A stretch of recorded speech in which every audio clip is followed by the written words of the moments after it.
G'day all, Crago here. I'm in my new boat, and one thing that I wasn't really happy about was it doesn't have a battery isolator switch in it at all. So I've decided I'm going to put one in. In fact, I think the battery that the previous owner bought for it looks more like a deep cycle lead acid battery than a cranking starter battery, but for now it'll do. I'll get the I mean, we've started it, so we know it does the job starting it, although it's not ideal. But I'm going to put an isolator switch in. I'll show you where I'm going to do it. Just down here. And what I've done, you can see where I've had to re-put in the battery mounts. So I've re-screwed those in with nice heavy duty stainless steel screws, and that's the battery. I don't know if anyone can enlighten me, but that's the battery. And I reckon it's obviously it's a lead acid PB, but no sign of cold crank amps on it. In fact, it says it's an AGM by the look of it. Yeah, absorb glass mat. So yeah, that's not going to be the right battery for starting as far as I'm aware. Correct me if I'm wrong, but for now it'll do the job. Get us on the water, hopefully fairly soon anyway. So this is the isolator switch I've got. It's just your bog stock 2-pole Nava unit. I think it was about 38-40 bucks from Bunnings. Yeah, so that's on. Turn it 45 degrees, 90 degrees, sorry, and it's off. And that'll isolate all the other electrics in there, which I'll show you what we have. So we've got a few switches here. I'll have to check this. The battery test thing doesn't appear to be working. It might be just a loose wire, don't know. Standard gauges. But we've also got fish finder, AM FM radio, and a 27 meg radio, which I am going to put in a VHF radio at some point as well, because that's pretty much the standard for marine now for safety. So I'd say for some reason he's put the the AM radio antenna over this side. You can see it out here, and it's a big long whip aerial, but I might swap that aerial over to this side and use that hole and get a new mount for the VHF and put the VHF in here somewhere. Here we are, back at the back of the boat. Battery goes in here obviously. And what I've made, I like to try to do things on the cheap if I can.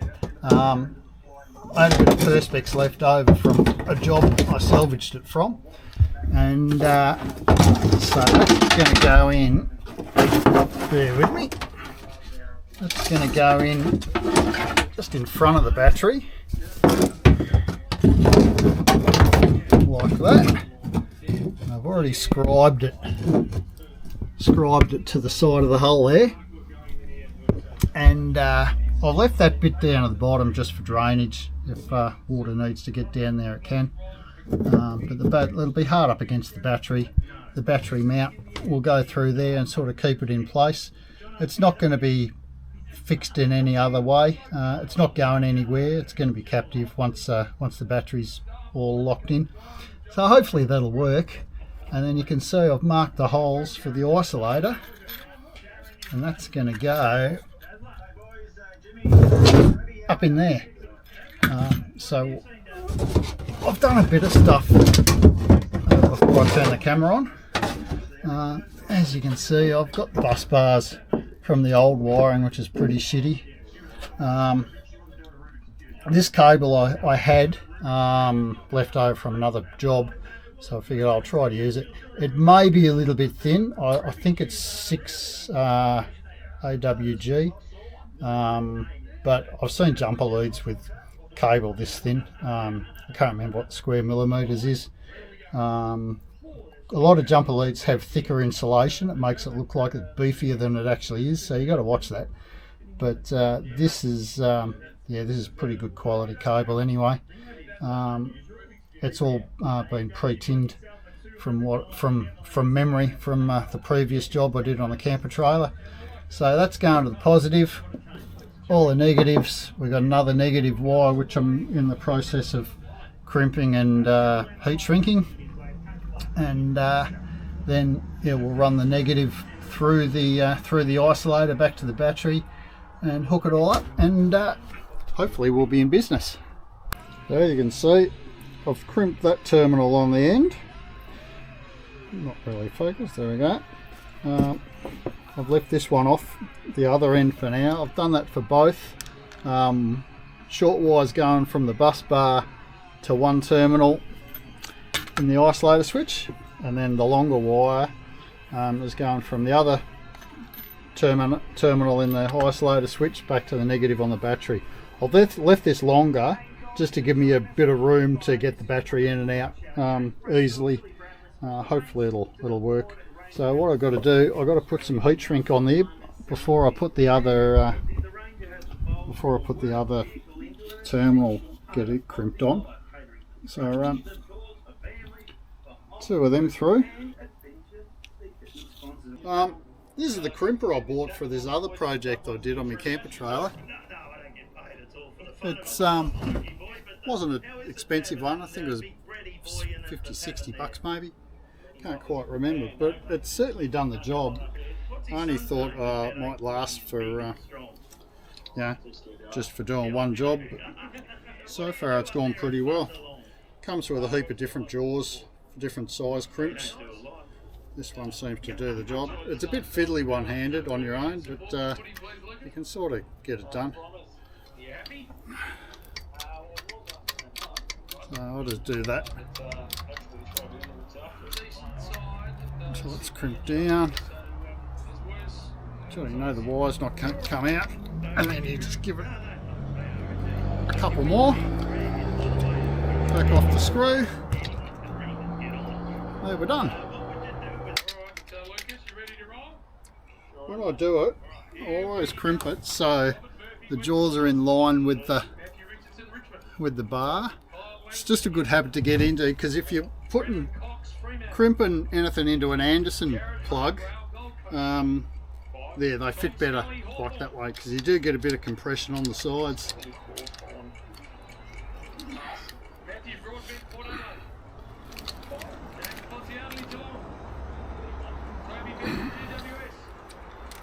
Grunting. There we go. You can see how much that's compressed. That's because the wire's just a little bit small for that fitting, but I needed the 10mm on there, 10mm hole to fit on the terminals on the isolator switch, because the other side, the 8mm, won't fit. Alrighty, welcome back to the garage. I've got the heat shrink on this, but obviously these ones fit over the terminals. Sometimes they don't though, so it's a good idea to get them on the cabling if you got the length, and get them on first. So easy. I've got a heat gun. You can use, if you're careful, you can use a blowtorch or just a one of those barbecue lighters. Try not to scald the heat shrink, but pretty straightforward. Don't burn your fingers.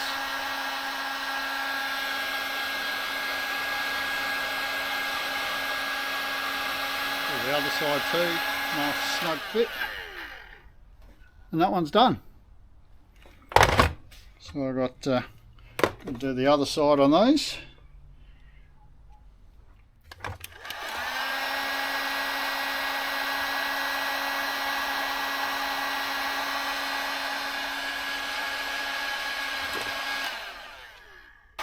When I put the heat shrink on, obviously you don't want to take it right up to the terminal, because you want the where you screw it into the terminals, you want them getting full exposure on the metal, full contact.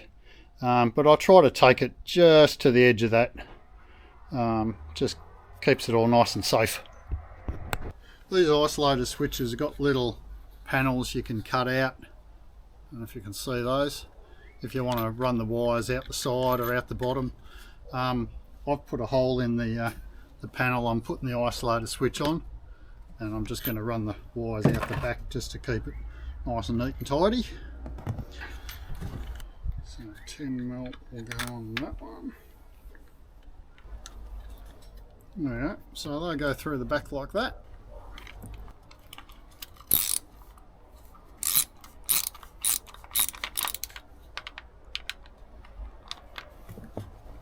Alrighty, hole in the plate, can you see it? There we go. So we'll thread our cables through. Oh, plate on first.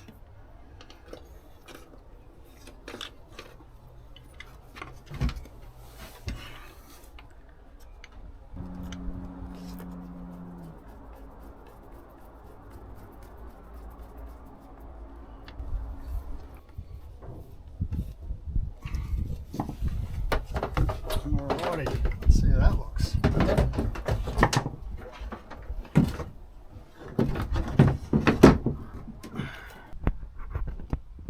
That's what that's going to look like, which I reckon is going to be alright. It's out of the way, it's still easily accessible.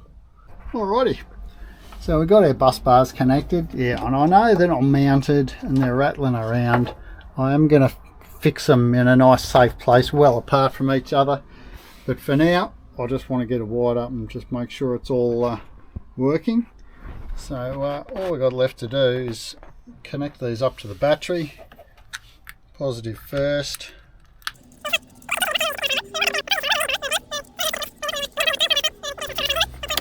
Yep, so that's all connected. That's off. Let's turn it on. See if we got lights. Yeah, we got lights. Just sort of click. Yep. Not going to start it obviously. I haven't got water connected. I just want to see if it was going to crank. So it looks like we're in business. We'll get this battery in and get it all tidied up, and I think we'll be done. There we go.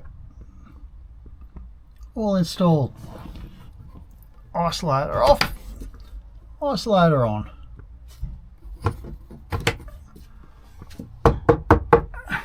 Reasonably solid in place. Now on to the next job. Cheers.